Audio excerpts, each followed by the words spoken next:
하나님의 말씀은 출애굽기 2장 16절에서 25절 말씀까지 2장 끝절까지 같이 읽도록 하겠습니다.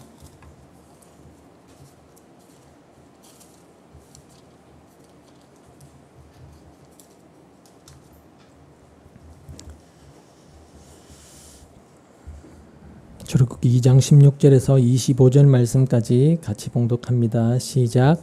미디안 제사장에게 7딸이 있었는데 그 딸들이 그리로 와서 물을 길어 구유에 부으며 아버지의 양떼에게 물을 먹이려고 하였다. 그런데 목자들이 나타나서 그들을 쫓아버렸다.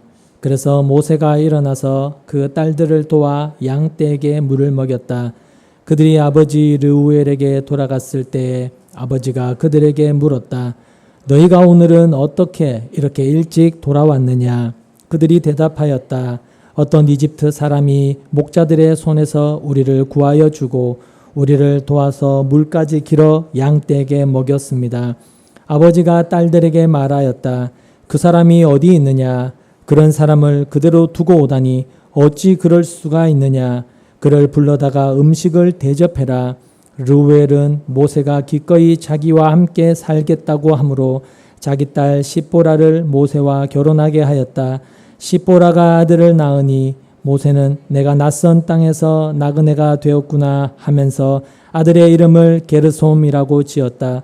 세월이 많이 흘러서 이집트의 왕이 죽었다. 이스라엘 자손이 고된 일 때문에 탄식하며 부르짖으니 고된 일 때문에 부르짖는 소리가 하나님께 이르렀다. 하나님이 그들의 탄식하는 소리를 들으시고 아브라함과 이삭과 야곱에게 세우신 언약을 기억하시고 이스라엘 자손의 종살이를 보시고 그들의 처지를 생각하셨다. 아멘. 기도하겠습니다. 하나님 아버지, 우리의 모든 삶이 하나님의 일하심 속에 붙들려 있습니다. 하나님이 일하신다는 그러한 믿음의 시각 안에서 우리의 삶을 돌아볼 수 있도록 이 시간도 말씀을 통하여 하나님의 크신 일하심을 보게 하시고 우리의 모든 인생길 속에서 하나님을 만나고 그 하나님이 어떤 분인가를 알아가는 저희들 되게 하여 주시옵소서. 예수님의 이름으로 기도합니다. 아멘. 일반적으로 성경을 66권이라고 그렇게 이야기를 합니다.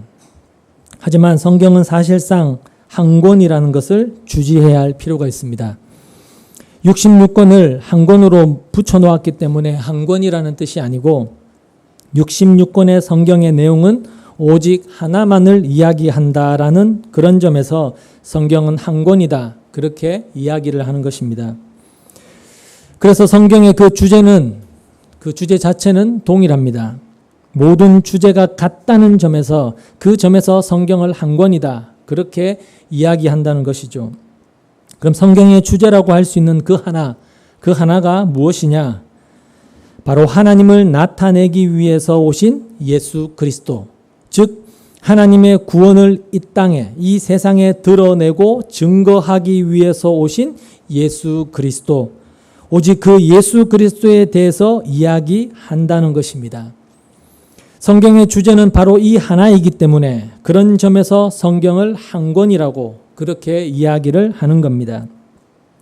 비록 성경은 66권으로 되어 있고 약 1600년에 걸쳐서 40여 명의 저자들에 의해서 쓰여졌기 때문에 각각의 성경에 쓰여진 시대와 환경이 다르고 또 등장인물도 다 다르지만 성경의 모든 내용은 바로 예수 그리스도를 지향하고 있고 그리고 예수 그리스도를 중심으로 모두 모아지고 있는 것입니다.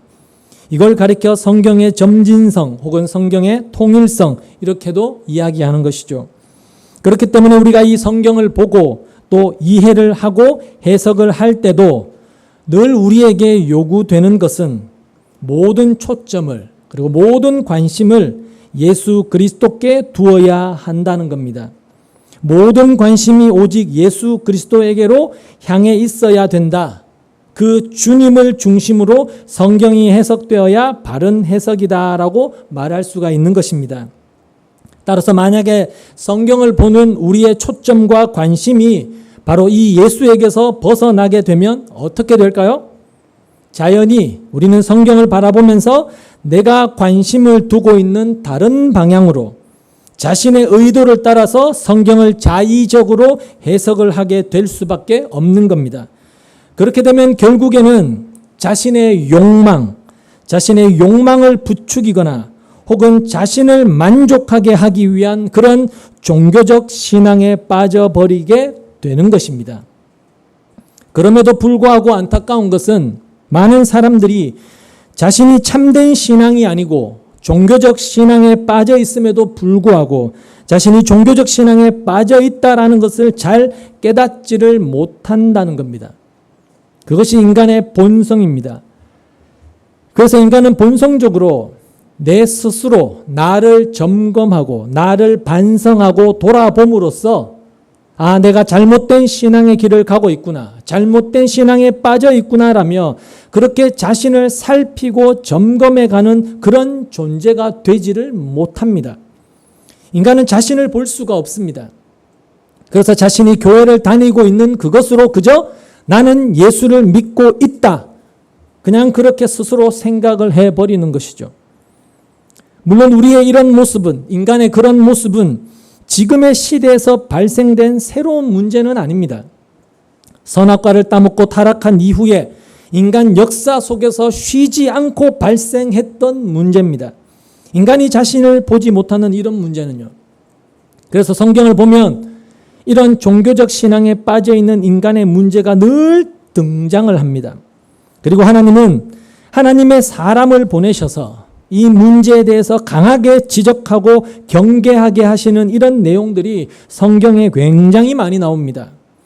특별히 이사야서나 예레미야서나 모든 선지서들을 보면 그렇게 종교적 신앙을 경계하면서 그러한 신앙에 빠져 있는 자들을 지적하고 책망하고 그들의 신앙을 새롭게 할 것을 촉구하는 그런 내용들이 많이 나옵니다. 신약에서도 동일하게 그러한 종교적 신앙에 대해서 경계하는 내용을 심심찮게 볼 수 있는데, 특별히 갈라디아서 1장 8절 말씀을 한 절 찾아보시면 바울이 이렇게 경계하는 것을 볼 수가 있습니다.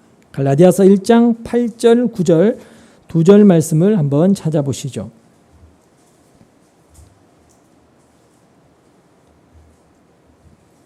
갈라디아서 1장 8절 9절입니다. 같이 읽어보겠습니다. 시작. 그러나 우리들이나 또는 하늘에서 온 천사일지라도 우리가 여러분에게 전한 것과 다른 복음을 여러분에게 전한다면 마땅히 저주를 받아야 합니다. 우리가 전에도 말하였지만 이제 다시 말합니다. 여러분이 이미 받은 것과 다른 복음을 여러분에게 전하는 사람이 있다면 그가 누구이든지 저주를 받아야 마땅합니다. 지금 바울이 말하고 있는 저주를 받는다라는 이야기는 굉장히 아주 강력한 책망이며 또한 경고라고 할 수가 있습니다. 오늘날 설교를 하면서 목사가 이런 표현을 여러분에게 쓴다면 여러분은 당연히 그 목사를 쫓아내려고 할 정도로 굉장히 강력한 책망입니다. 그리고 심지어 반복해서 강조하고 있습니다. 여기 저주를 받는다라는 건 쉽게 말하면 지옥 간다라는 그런 의미가 됩니다. 근데 문제는 이런 구절을 대할 때 대부분의 사람들은 일단 자기를 예외로 여긴다는 겁니다. 이런 구절은 나랑은 상관없다, 나는 아니다 라고 흔히들 생각을 해버린다는 거죠.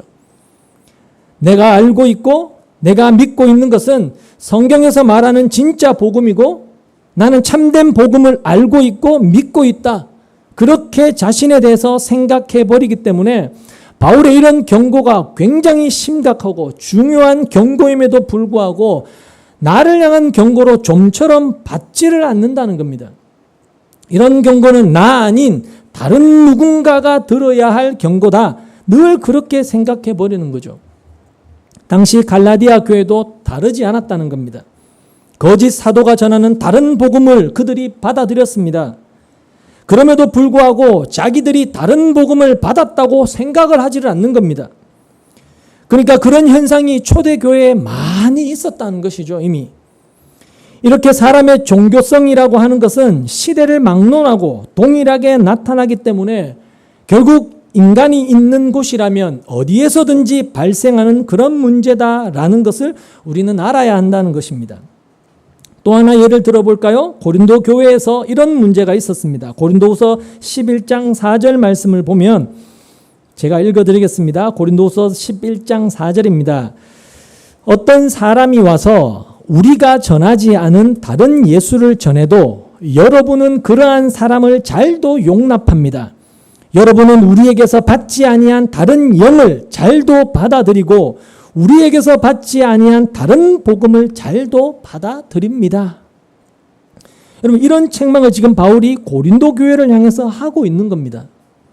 갈라디아 교회도 그랬지만 고린도 교회도 바울이 전한 복음 위에 세워진 교회였는데 그 교회도 이런 상황이었다는 겁니다. 그런데 그런 교회에 와서 누군가가 다른 예수, 다른 복음, 다른 영을 전하는데 그것을 잘만 받아들이더라는 겁니다.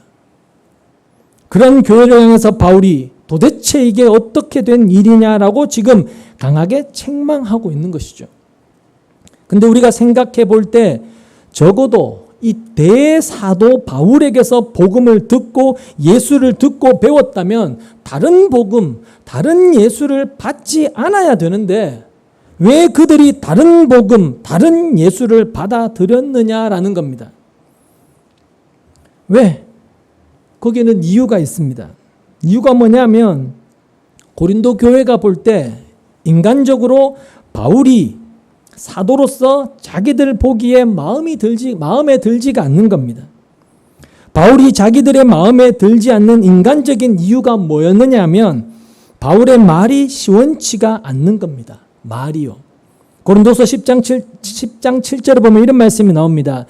여러분은 겉모양만 봅니다 라고 바울이 말해놓고 그들이 바울의 어떤 걸 봤다고 이야기하는가 하면 그 밑에 보면 10절에 바울의 편지는 무게가 있고 글은 잘 썼습니다. 힘이 있지만 직접 대할 때는 그 사람이 설교하는 거나 그 사람이 뭐 강의하는 거나 이렇게 전하는 걸 보면 그는 약하고 말주변도 변변치 못하다라고 그렇게 기록되어져 있습니다.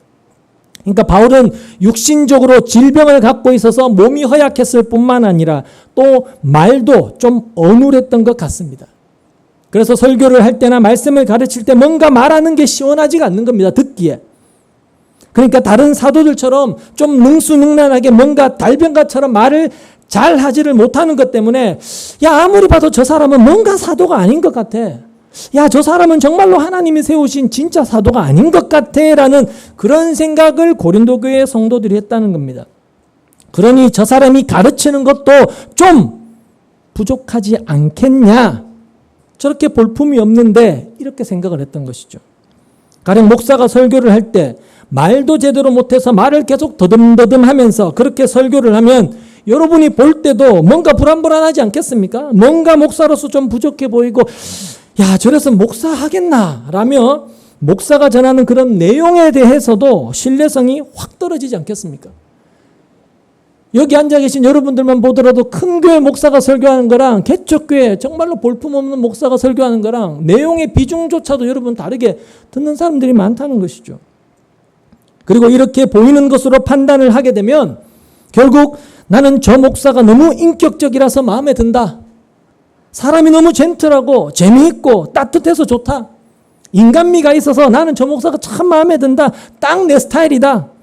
그렇게 하거나 아니면 야, 저 목사는 생긴 것 자체도 목사 같지가 않고 키도 작고 말도 못하고 성격도 너무 내성적이라서 야, 목사 같지가 않아 라며 이렇게 육신적인 것으로 판단을 하게 되면서 결국 내 마음에 드는 목사, 내 스타일에 맞는 목사이기 때문에 그의 말을 받아들이는 것, 그런 현상이 고린도 교회 안에 있었고 역사 속에서 그런 일들이 계속 있어 왔다라는 것이죠.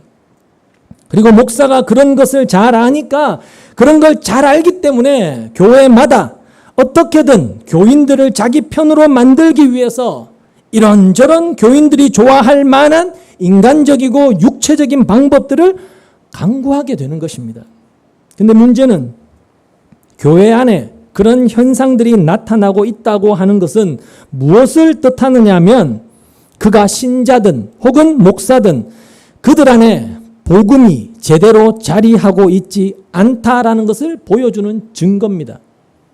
그러니까 우리 안에 복음이 제대로 자리하고 있다면 우리의 관심은 자연히 그 복음이 지향하고 증거하고 있는 예수 그리스도께로 향하게 되어 있습니다. 그건 지극히 당연한 겁니다. 복음이 자리하고 있다면요. 그러니까 복음이 내 안에 자리 잡혀 있다면 그 복음은 반드시 나로 하여금 저주받아 마땅한 내 자신을 먼저 보게 합니다. 그래야만 그게 복음이 되니까요. 나는 하나님의 진노 아래에서 저주받아 마땅하다라는 자신의 실체를 보게 됩니다. 그리고는 이런 나를 저주에서 건지시기 위해서 예수를 보내신 하나님께로 내 마음이 향하게 돼요. 나 같은 자를 건져내시기 위해서 예수를 보내셨구나. 그 하나님은 도대체 어떤 분이실까라며 그렇게 하나님께로 마음이 향하게 되는 것은 지극히 당연한 것입니다. 근데 우리의 관심은 늘 이 복음에서 벗어나려고 한다는 겁니다. 늘. 이건 믿음이 좋고 나쁘고의 문제가 아니라 이것이 인간의 본성이라는 겁니다. 원래부터 아예 복음 자체에 관심이 없습니다. 로마서 1장 28절에 바울이 말한 것처럼 인간은 본성적으로 자기 속에 하나님 두기를 싫어하는 존재입니다. 타락해버렸기 때문에.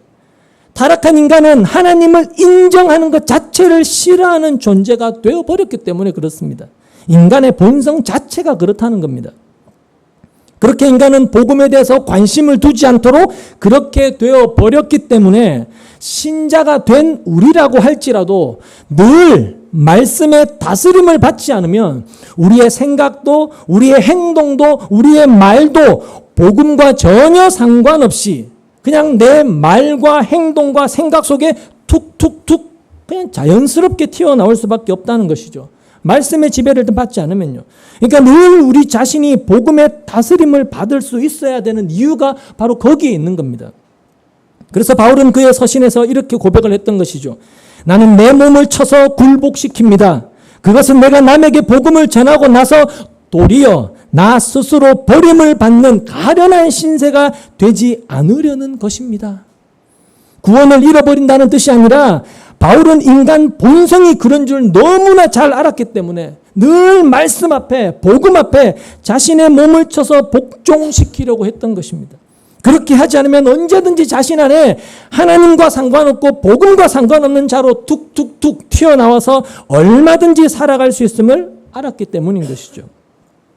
그래서 우리는 말씀을 보고 들으면서 하나님의 뜻이 무엇인가를 알아가는데 우리의 모든 마음이 집중되어야 되는 것이고 또 그 말씀에 의해서 내 마음이 지켜져야 돼요.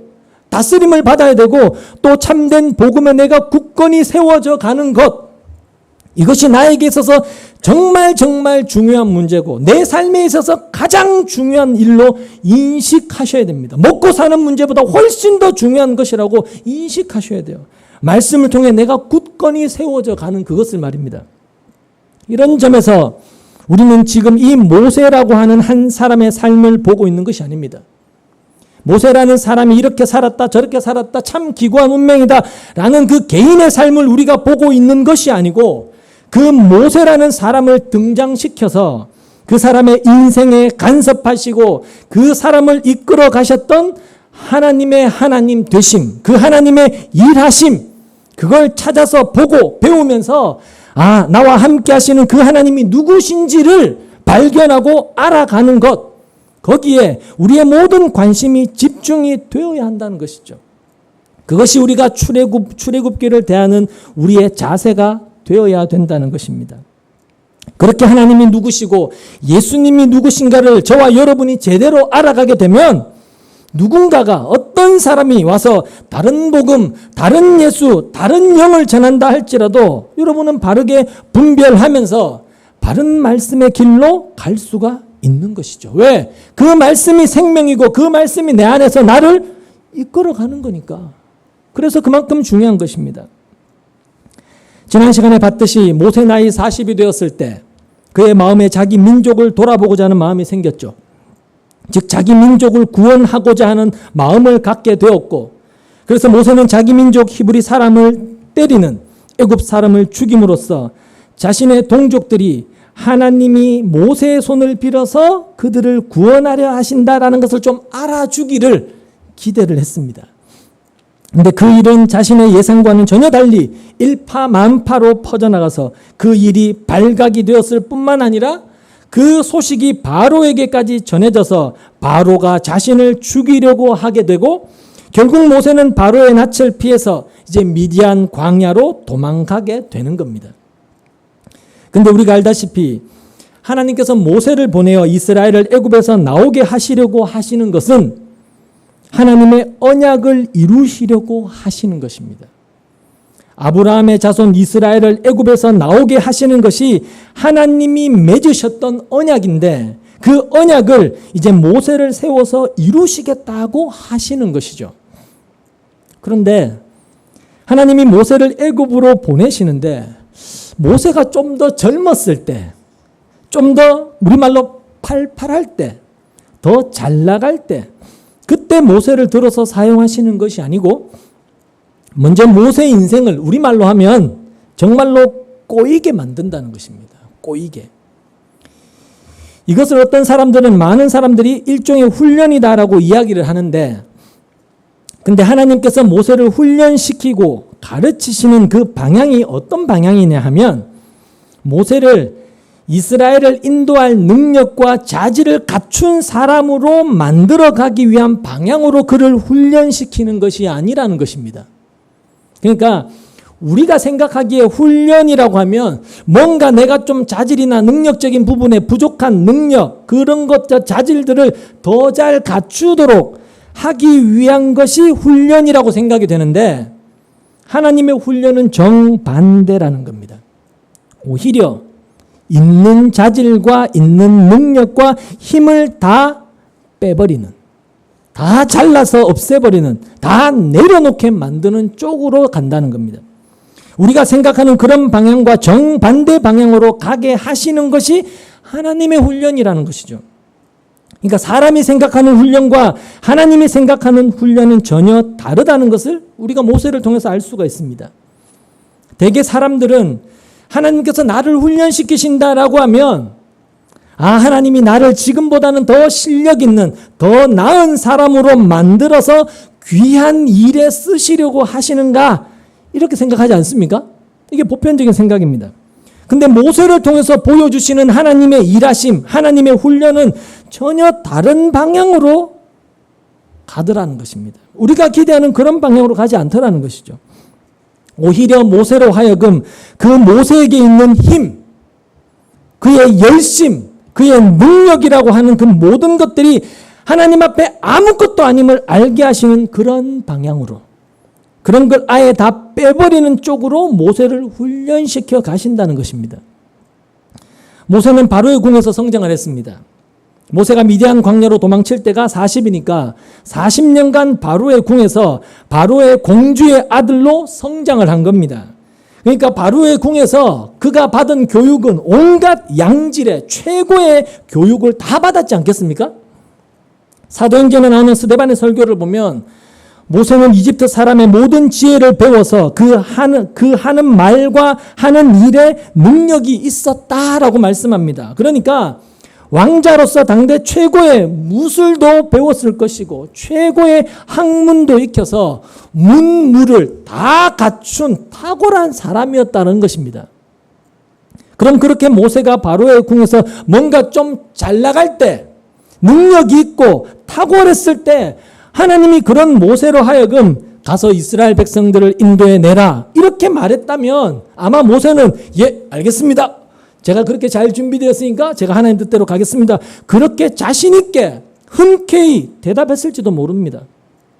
왜냐하면 그때 모세는 자신이 가진 힘을 믿고 있었고 능력을 믿고 있었고 그래서 자신의 손으로 이스라엘 백성들을 구원하려고 했을 때였으니까 자기 힘과 열심으로 하나님의 약속을 이룰 수 있을 것이다 라고 그는 생각을 하고 있었기 때문입니다. 그래서 하나님의 훈련은 바로 그 모세의 힘, 능력, 자기 열심을 내려놓는 방향으로 빼버리는 방향으로 진행해 가시는 것입니다. 이게 모세와 함께 하시는 하나님이 행하신 일, 즉 모세를 향한 하나님의 훈련이었다는 것입니다. 분명히 하나님은 모세에게 함께 하셨고 하나님의 간섭 속에 모세가 지금 들어있는데 그의 인생이 세상 시각으로 보면, 우리의 눈으로 보면 꼬일 대로 꼬인다는 것입니다. 마치 요셉의 인생을 보는 것과 같지 않습니까? 우리가 봤지만 요셉의 인생도 참으로 험악했지 않습니까? 만만치 않았습니다. 사춘기 때부터 꼬였습니다. 사춘기 때부터. 그런데 성경은 그런 요셉의 인생을 두고 뭐라고 말씀한다고 이야기했나요? 하나님이 그와 함께 하심으로 그를 형통케 하셨더라. 성경에 형통이라는 단어가 거기서 유일하게 나옵니다. 겠죠? 하나님이 그와 함께 하심으로 그를 형통케 하셨더라. 노예로 팔려갔고 억울하게 누명을 쓰고 감옥에 갇혔는데 그것을 보고 형통이라는 단어를 쓴다는 겁니다. 성경이 말하는 형통은 상황과 환경이 내가 원하는 대로 개선되어지고 잘 되고 잘 풀리는 걸 성경은 형통이라 말하지 않고 하나님이 함께 하시며 간섭하시는 것을 형통이라고 이야기한다는 걸 기억하셔야 됩니다. 그런 점에서 볼 때 지금 모세의 인생도 형통한 것입니다. 형통. 태어나서 몰래 숨겨져 자라다가 석 달 후에 갈대 상자에 담겨서 강에 버려지고 그걸 극적으로 바로의 공주가 건져내어서 바로의 궁에서 자라고, 누구는 어떻게 보면 모세의 인생이 비극이라고 이야기하고 또 누구의 인생은 그래도 한편으로는 히브리 사람으로 그렇게 죽으라고 고생하고 노예로 힘들게 사는 것보다 바로의 궁에서 호의호식하면서 호화롭게 사는 게 더 낫다 이렇게 생각할 수도 있겠지만 결국에는 그것마저도 다 잃어버리고 살인범이라는 딱지가 붙은 채 도망자 신세가 되어 미디안 광야까지 쫓겨나게 됩니다. 그럼에도 불구하고 그것을 형통이라고 이야기할 수 있는 것은 무엇 때문이라고요? 그 모든 것이 지금 하나님의 뜻대로 되어가고 있기 때문이다. 하나님이 그와 함께 하시면서 그의 인생에 간섭하고 계시기 때문에 형통이다. 이렇게 이야기할 수가 있다는 것입니다. 그런 점에서 보면 우리의 인생도 늘 하나님의 형통 안에 있는 것입니다.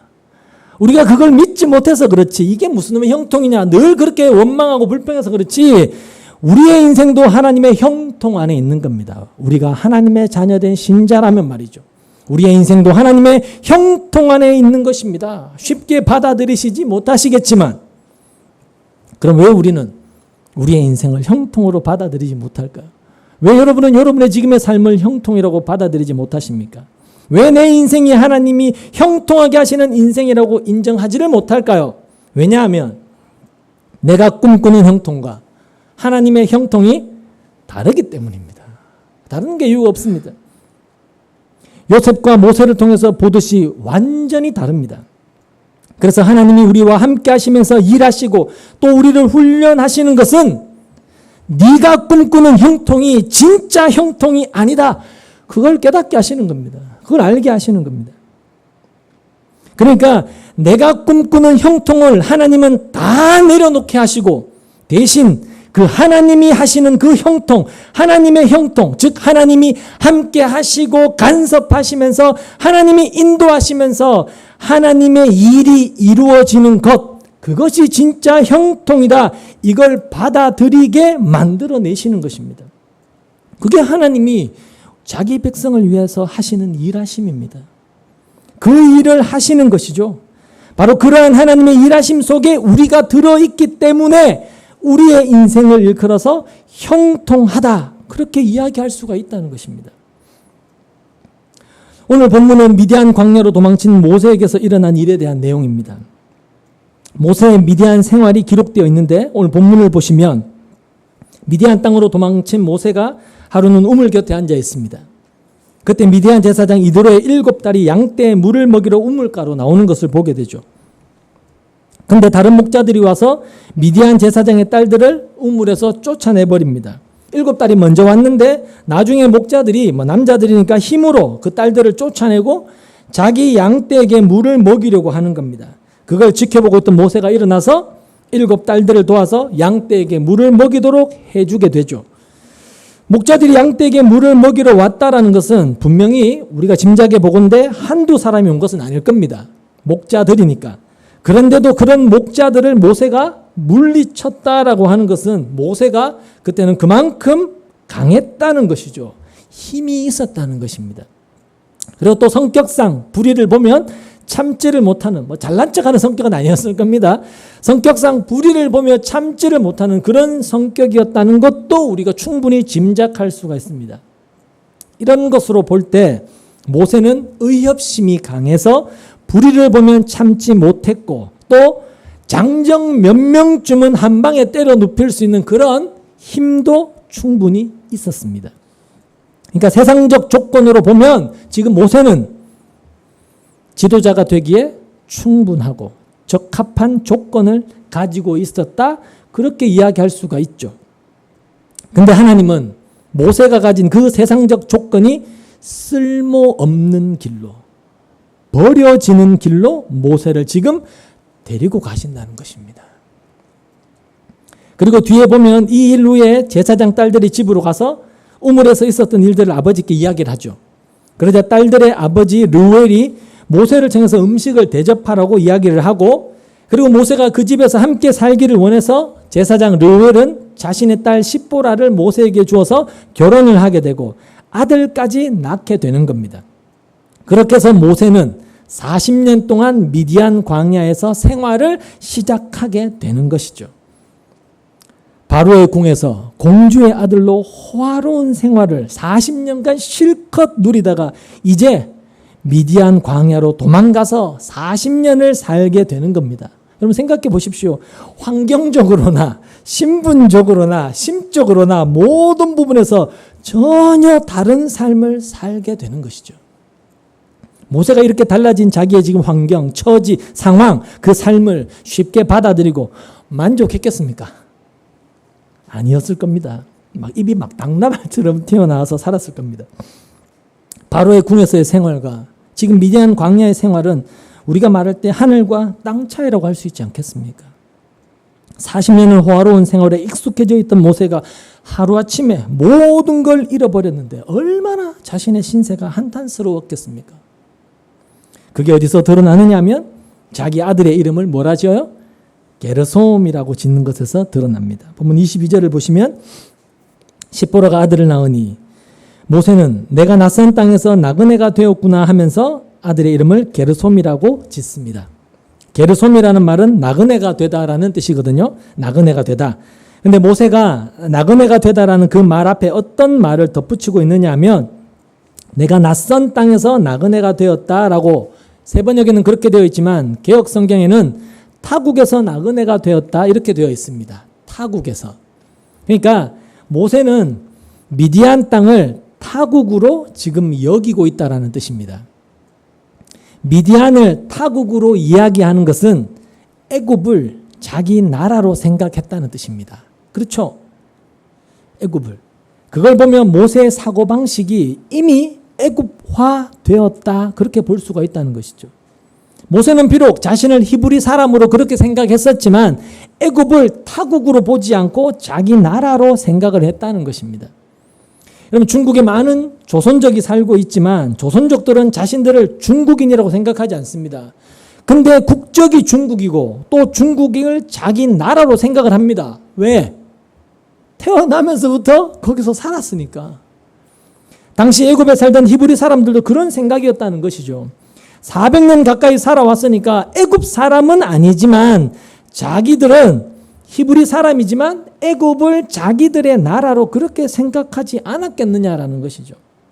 더군다나 모세는 어릴 적부터 바로의 궁에서 살았으니까 당연히 그런 생각이 더 강했지 않겠습니까? 그래서 아들 이름을 게르솜이라고 이렇게 짓는 것은 자기 인생에 대한 푸념이 담겨 있는 겁니다. 푸념이. 그 좋은 걸 다 버리고 타국에 와서 나그네로 고생하고 있구나 라며 게르솜이라는 이름 속에 그 마음을 담아서 지금 표현을 하고 있는 것이죠.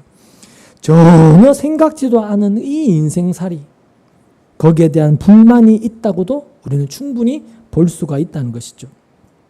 아마 모세는 예전에 그 바로의 궁에서 살았을 때 누렸던 것들을 생각하면서 지금의 자신의 형편과 처지와 현실을 상당하게 원망했을 겁니다. 궁에 살면서 먹었던 것, 마셨던 것, 입었던 것, 누렸던 것 생각하면서 비읍 그때가 좋았는데 지금 내 꼴이 이게 뭐냐, 타국에서 이 개고생을 하냐, 별의별 생각을 다 했지 않겠습니까? 그런데 모세의 이런 모습은 바로 이스라엘이 광야에서 보였던 불신앙의 모습과 똑같다는 것입니다. 모세의 미디안 광야 생활이 40년이었는데 이스라엘의 광야 생활도 40년입니다. 이렇게 모세의 40년 미디안 생활과 이스라엘의 40년 광야 생활이 정확하게 일치하고 있습니다. 그리고 광야 40년 생활에서 이스라엘이 보였던 것도 애굽에서 누리던 것을 지금은 광야에서 못 누리는 것에 대한 원망과 불평이 대부분이었지 않습니까? 애굽에서 먹었던 부추, 마늘, 수박 이런 거 먹고 싶다라고 그런 생각을 하면서 지금의 환경을 원망하고 불평했던 것이죠. 그러니까 결국 보면 모세나 이스라엘 백성이나 다를 바 하나 없는 똑같은 존재라는 겁니다. 자신의 환경에 갇혀버린 인간에게서 나오는 어떤 인간 본성 자체는 다 똑같다는 것이죠.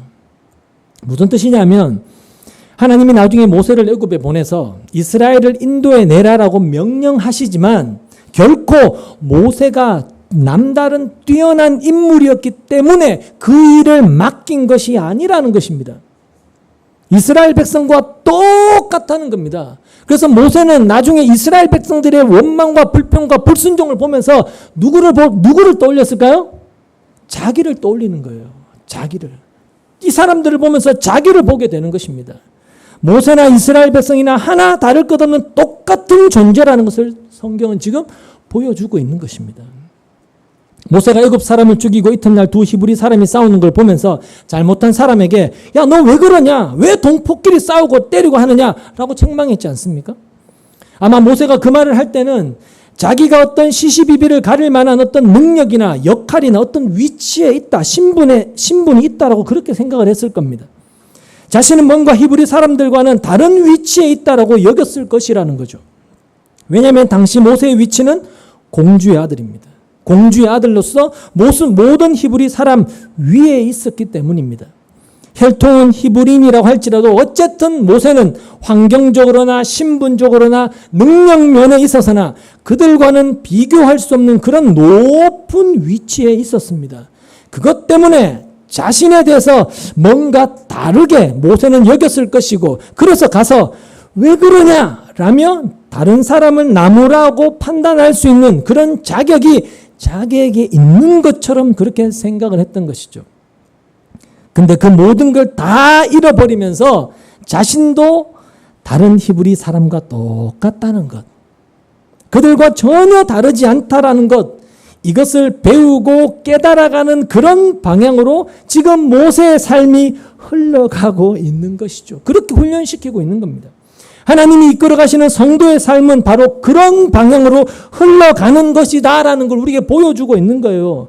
내가 남과 비해서 조금 더 낫다라는 게 없이 똑같다는 것, 내가 저보다 더하면 더했다라는 걸 보게 만드는 것이죠. 그래서 사도 바울이 그 고백을 했던 거 아닙니까? 나는 죄인 중에 대빵이다, 우두머리다라고 고백을 했던 것이죠. 그게 하나님에 의해서 하나님의 백성다워져가는 방향성이라는 것입니다.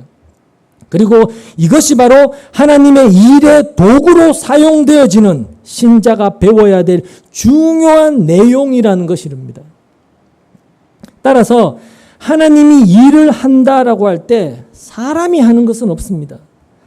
사람의 어떤 자질이나 어떤 능력을 필요로 하지 않는 것이 하나님의 일하심이지, 사람의 자질과 능력이 요구되고 필요로 한다라는 것은 하나님의 일하심이 아니고 사람이 일하는 것이죠. 그러면 하나님이 일하심에 사람은 쓸모가 없냐? 하나님 다 하시면 되지? 물론 쓸모가 있습니다. 어떤 쓸모가 있느냐? 그러니까 사람을 도구로 사용하신다라는 것은 그 사람이 가진 힘이나 능력을 하나님이 필요로 한다라는 그런 뜻이 아니고, 그 사람을 세워서 하나님이 이루고자 하시는 일을 나타내 보이신다라는 뜻입니다. 그래서 사람이라는 것은 하나님이 일하십니다. 이걸 드러내고 나타내는 도구일 뿐이라는 것이죠.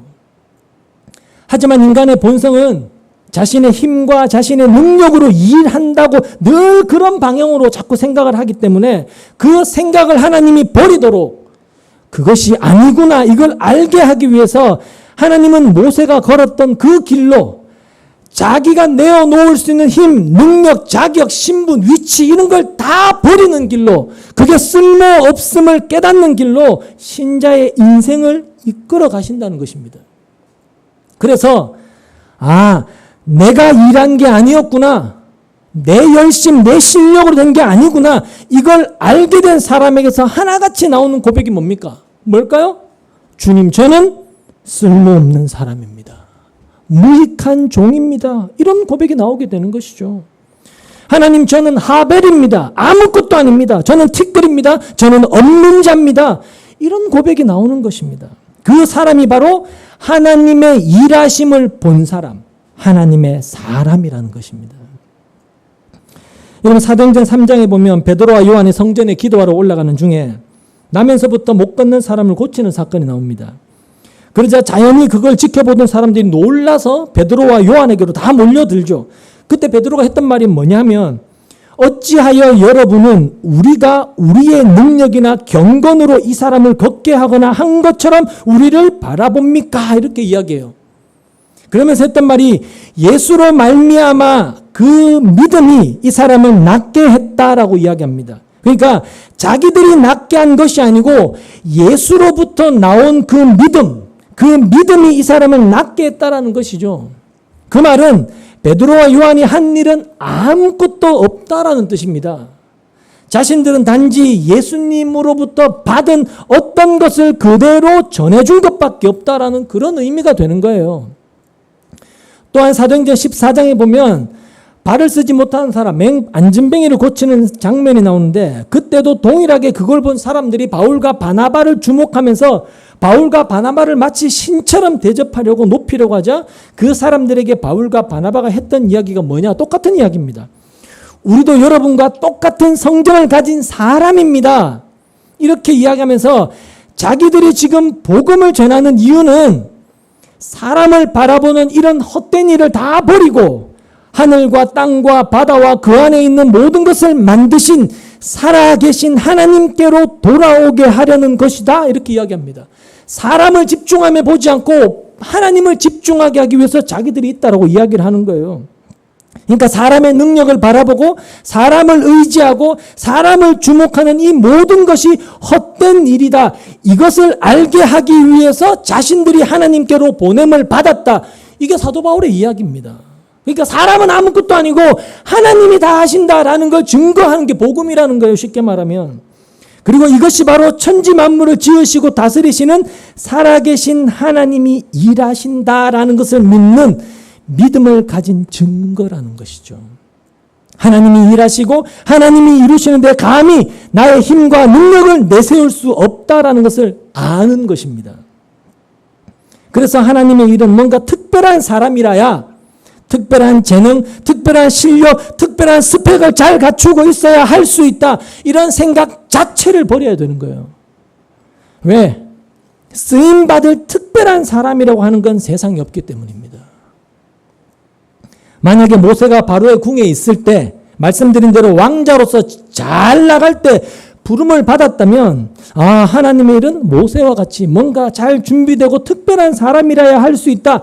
이런 말을 할 수가 있겠지만 모세의 지금의 상황은 그런 세상적으로 볼 때 남다른 특별함이라고 할 수 있는 것은 다 사라져버린, 그래서 미디안 광야에서 초라하게 양똥이나 치우는 그런 목자로 전락해버린 그런 상황이었습니다, 여러분. 그리고 나이도 40에 부르지 무슨 다 늙어 빠진 80의 노인이 되었을 때 하나님이 그를 찾아오셔서 부르시는 겁니다. 특별할 것도 없고 평범 이하의 사람을 찾아오셔서 애굽으로 가라 라고 명령을 하신다는 것이죠. 그러자 모세가 하는 말이 뭡니까? 당장에 미쳤습니까 하나님? 안 갑니다. 나는 못 갑니다 라고 말이 나오는 겁니다. 이런 내가 뭘 한단 말입니까? 라는 것이죠. 내가 내 꼬라지를 봐도 나는 아니라는 걸 그는 알았다는 것입니다. 요한복음 6장 28절 29절을 보면 사람들이 예수님께 와서 이렇게 묻습니다. 우리가 무엇을 하여야 하나님의 일을 하는 것이 됩니까? 라고 질문하자 예수님이 대답하시기를 하나님께서 보내신 일을 믿는 것이 곧 하나님의 일이다 라며 예수님을 자신의 주와 그리스도로 믿는 것 그 자체를 하나님의 일로 말씀을 하십니다. 그러니까 예수 그리스도를 믿는 것이 하나님의 일을 하는 것인데 예수님을 잘 믿는 것이 예수님을 자신의 삶의 주와 그리스도로 믿고 살아가는 것이 하나님의 일을 하는 것인데 예수를 자신의 주와 그리스도로 믿는 그 믿음 자체도 누가 주시는 거예요? 하나님이 주시는 거예요. 하나님이 일하신 결과로 내가 갖게 되는 것인데 근데 무슨 놈의 하나님의 일에 사람의 힘과 능력이 필요하겠냐라는 것이죠. 젊고 늙고 능력이 있고 없고 어떤 조건을 가졌고 못 가졌고 이런 어떤 인간의 조건에 따라서 하나님의 일을 하고 못하고 하는 그런 건 없다는 것이죠. 믿음도 내가 만들어내는 게 아닌데 하나님이 주셔서 만들어지는 것인데 그러니까 우리는 늘 이런 것들에 대해서 분명한 이해가 있어야지 여러분 도대체 믿음이란 게 무엇인지 이게 믿음인지 아닌지 믿음인 척하는 것인지 믿음인지를 확인할 수도 있고 이게 성경적인지 성경적이지 아닌지 이런 것들을 바르게 보고 분별할 수가 있다는 것이죠. 따라서 이런 모세가 전혀 특별하지 않는 오히려 보통 이하의 사람으로서 모세가 애굽에 가서 이스라엘 백성들에게 나타내 보여줘야 되는 것, 증거해줘야 되는 것도 뭘까요? 자기가 가지고 있는 남다른 힘과 능력이 아니라 살아계시고 참되신 언약을 신실하게 성취하시는 하나님을 믿는 믿음인 것입니다. 그거밖에 없어요. 하나님을 믿는 그 믿음을 그들에게 보여줌으로써 너희들도 살아계신 하나님을 나처럼 믿으라 이거밖에 없단 말입니다.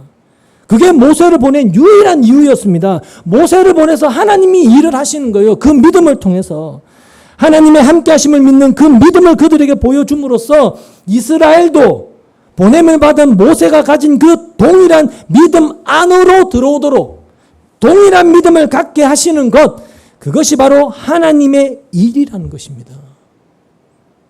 하나님을 믿는 동일한 믿음 안으로 부르시는 것. 그게 하나님이 하시는 일이에요. 본문 23절을 보시죠. 25절까지 같이 한번 읽어보겠습니다. 같이 읽죠. 시작. 세월이 많이 흘러서 이집트의 왕이 죽었다. 이스라엘 자손이 고된 일 때문에 단식하며 부르짖으니 고된 일 때문에 부르짖는 소리가 하나님께 이르렀다. 하나님이 그들의 단식하는 소리를 들으시고 아브라함과 이삭과 야곱에게 세우신 언약을 기억하시고 이스라엘 자손의 종살이를 보시고 그들의 처지를 생각하셨다. 모세는 미디안 땅에 지금 있고 애굽에 있는 이스라엘 백성은 어떤 상황이냐? 지금 고된 노동으로 인해서 탄식하고 부르짖는 그런 상황 속에 있습니다. 그리고 하나님이 그들의 탄식하시는 소리를 들으시고 아브라함과 이삭과 야곱에게 세우신 언약을 기억하셨다라고 말씀합니다. 여기서 하나님이 언약을 기억하셨다라는 뜻은 잊고 있던 것을 다시금 상기했다라는 그런 뜻이 아니고요. 그 모든 지금의 상황이 그러니까 모세가 미디안으로 도망가게 되는 일이나 아니 그 전부터 모세가 애굽 사람을 때려 죽이고 모세 그 모래에 숨겼다가 나중에 들켜서 결국에는 미디안 땅으로 도망가게 되고 그리고 지금 애굽 왕이 죽는 일이나 심지어 고된 노동이 이스라엘 백성들에게 부과되는 이런 모든 탄식하는 그 모든 상황이 아브라함과 이삭과 야곱에게 세우신 하나님의 언약을 이루시기 위한 하나님이 세우신 계획이었다라는 뜻입니다. 그게 기억하셨다라는 뜻이에요. 언약을 기억하셨다라는 것. 언약을 이루기 위해서 지금 모든 상황이 이렇게 진행되어져 가고 있다라는 것입니다. 그리고 모세도 하나님에 의해서 하나님의 그 계획 속에 들어 있었다라는 것이에요. 그러니까 모세의 모든 인생이 지금 하나님의 계획 속에 들어 있었다라는 것은 저와 여러분에게는 굉장히 중요한 내용이 아닐 수가 없습니다. 왜냐하면 언약의 후손된 신자된 우리의 인생 또한 당연히 그러면 하나님의 계획 속에 들어 있을 것이기 때문이죠. 그래서 미디안 땅으로 도망쳐서 살게 된 모세의 인생을 결단코 실패라고 말할 수 없는 이유도 바로 모세의 모든 인생이 하나님의 계획 속에 들어 있었기 때문이라는 것이죠. 만약에 우리가 하나님의 계획이니 이런 것에 아예 관심도 없고 하나님의 언약 관심도 없고 그런 시각도 없다면 우리가 모세의 입장이 되었을 때 지금 여러분의 삶에 그런 당면한 그런 어떤 문제들을 보면서 내가 왜 그때 나서갖고 그런 짓을 했냐, 내가 내 눈을 찔렀지, 내가 내 발등을 찍었지, 내가 저 사람을 왜 만났고 내가 왜 이런 인생을 내가 살았냐 원망하고 후회했을 겁니다. 내가 참을 건데 왜 괜히 나서갖고 그 짓을 했냐, 이놈의 성격을 내가 버려야지, 그때 내가 그렇게 했기 때문에 지금 내 삶이 이 모양 이 꼴아지가 아니냐, 내가 내 눈을 찔러갖고 이 남편 만났고 이 아내 만났고 저 자식 키우면서 내가 이 개고생하는 거 아니냐라면 그렇게 자신에 대한 원망과 후회가 나오지 않겠습니까? 하나님의 계획이니 언약이니 하나님이 어떤 분인지 시각도 없다면 당연히 그렇게 나올 수밖에 없죠.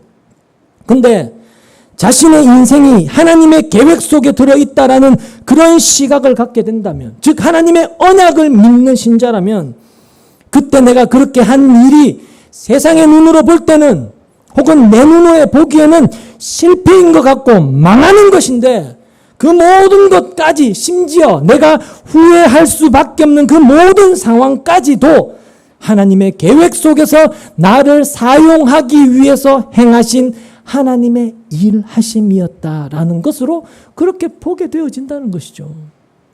하나님의 계획 속에 있다라는 그 시각을 갖게 되면 말입니다. 내 인생이. 여러분 우리의 인생은 살아보셔서 아시겠지만 평탄하지 않고 항상 굴곡이 있습니다. 소위 잘 나갈 때 내가 원하는 대로 모든 일이 술술술 잘 풀릴 때가 있는가 하면 모든 것이 내 뜻대로 되지 않고 엎어질 때가 있습니다.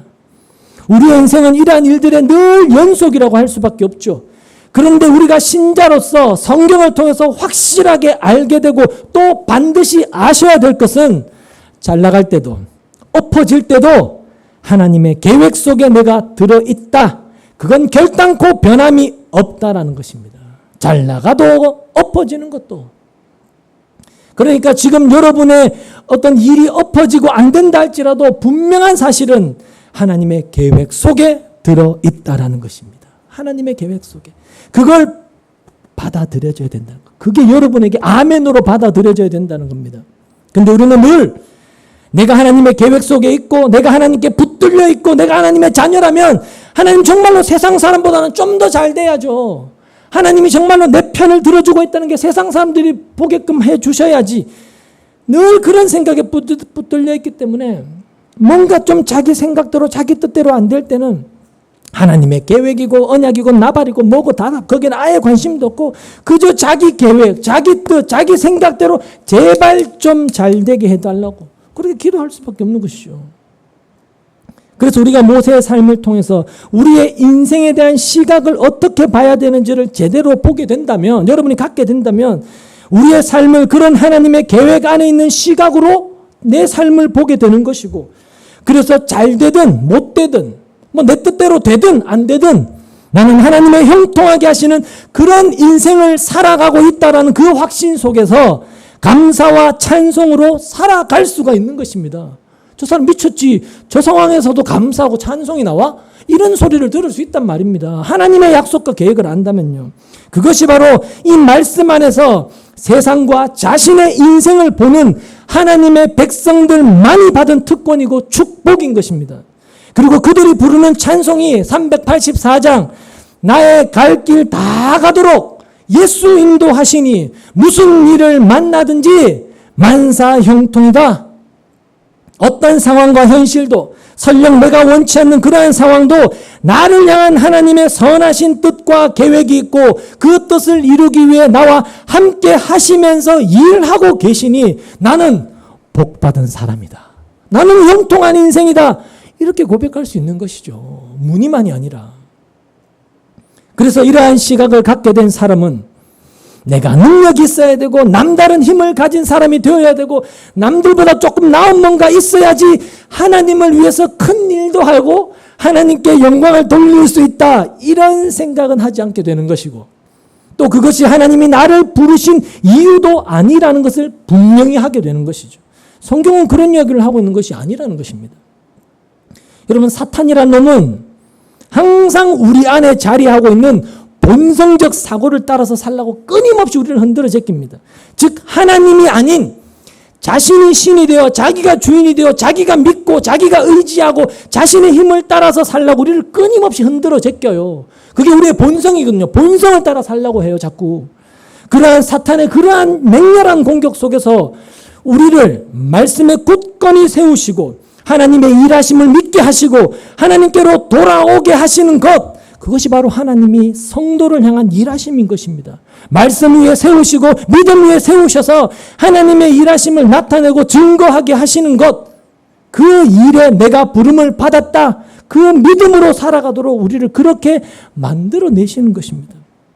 그렇게 해서 내가 의지하고 붙들고 있던 내 힘, 내 능력, 내 스펙, 내 지혜 다 내려놓게 하시고 하나님의 붙드심, 그 붙드심 안에 내가 살아가고 있다, 그것만 드러내게 하시는 겁니다. 우리는 그것을 성경의 모든 지금 인물들을 통해서 알 수가 있다는 것입니다. 아, 하나님은 이들을 이렇게 일하셨고 하나님은 이렇게 일하시는 것이고 그러니 지금 나에게도 동일하게 그렇게 일하고 계시는구나, 이걸 알아가게 되는 것이죠. 그러니까 우리는 말씀을 보면서 늘 그런 믿음 위에 있기를 소원해야 하는 것이고, 그래서 나를 보지 않고 하나님만을 바라보기를 늘 기도하고 또 하나님이 누구신가를 알아가는데 모든 관심과 마음을 두면서 그렇게 살아가야 하는 것입니다. 그게 신앙생활입니다, 여러분. 그렇게 하루하루를 살아가는 것이 신앙생활이에요. 그래서 모세의 이야기는 그런 점에서 모세 한 사람의 인생이 아니라 오늘 우리에게 하나님이 누구시며 하나님께 붙들린 인생이 얼마나 복된 인생인가를 보여주는 것임을 다시금 기억하시면서 모세와 함께 하신 그 하나님이 나와 함께 하신다, 지금도 나에게 일하고 계신다라는 이 사실이 감사와 찬송이 되는 복된 성도님들이 되시기를 주님의 이름으로 소망합니다. 기도하겠습니다.